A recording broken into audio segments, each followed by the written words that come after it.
দাবিতে রাজ্য পুলিশের মহানির্দেশকের কাছে গণ ডেপুটেশন দিতে চলছি। ত্রিপুরা প্রদেশ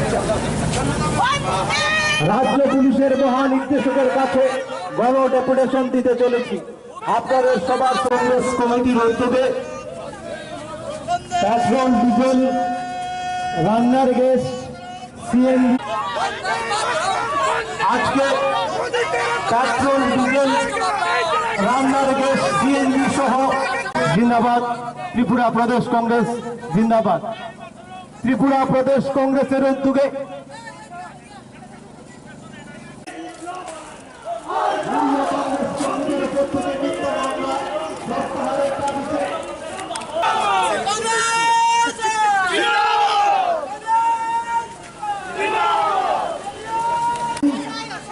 গ্যাসের অস্বাভাবিক মূল্য বৃদ্ধি,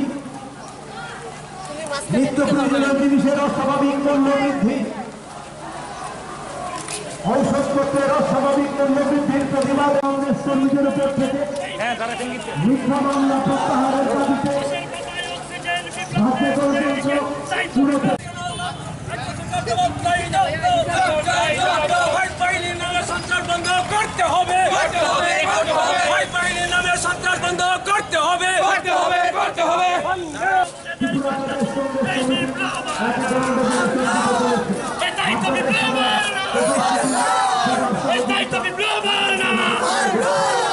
হাসের পাশায় অক্সিজেন বিপ্লব দেখেন এই বিপ্লব আর না। এই সব রুম থেকে চূড়াই বাড়ি মা বোনেদের কান্না শুনি এই বিপ্লব আর না। গ্যাসের দাম 1000 টাকা, গরিব মানুষের পকেট ফাঁকা, তাই বিপ্লব আর না। সব রুম থেকে চূড়াই বাড়ি মা বোনেদের কান্না শুনি এই বিপ্লব আর না। নরেন্দ্র মোদীর নেতৃত্বে বিজেপি সরকারের এই শাসনে দিন দিন জিনিসের দাম বৃদ্ধি হয়েছে।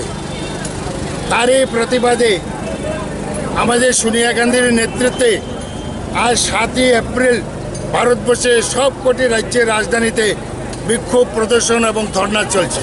ত্রিপুরা প্রদেশ কংগ্রেস কমিটিও আমরা আজকের এই দিনে মেঙ্গাই হটাও দেশ বাঁচাও এই স্লোগান নিয়ে আমরা মিছিলে বেরিয়েছি এবং রাজ্যের আইন শৃঙ্খলারও চরম অবনতি। তার জন্য আমরা ডিজিপি সাহেবের কাছেও একটা স্মারকলিপি প্রদান করব। আমরা শহর ঘুরে আমরা এখান থেকে সোজা ডিজিপির অফিসের অভিমুখে রওনা দেব। এবং আজকে আমরা দেখেছি আমাদের কর্মী নেতারা আসার সময় গাড়ি ঘোড়ার সমস্ত তারা বন্ধ করে দিয়েছে। রেল থেকে নামার পরে অটো পর্যন্ত পায়নি। গাড়ির ড্রাইভারও খুবই বিরক্ত হয়েছে, কারণ প্যাসেঞ্জার তোলার সঙ্গে সঙ্গে তারা জোর জবরদস্তি করেছে। তারই প্রতিবাদে আমরা এই মুভমেন্ট শুরু করেছি। আমরা আমাদের সঙ্গে আছেন ম্যাডাম সারিতাজি, আমাদের অল ইন্ডিয়া কংগ্রেসের সেক্রেটারি। আমরা এখন শুরু করছি।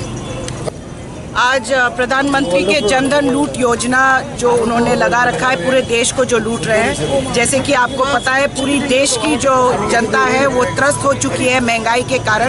पिछले 16-17 दिनों में 14 बार से पेट्रोल डीजल का दाम बढ़ा है, गैस सिलेंडर का दाम बढ़ा है।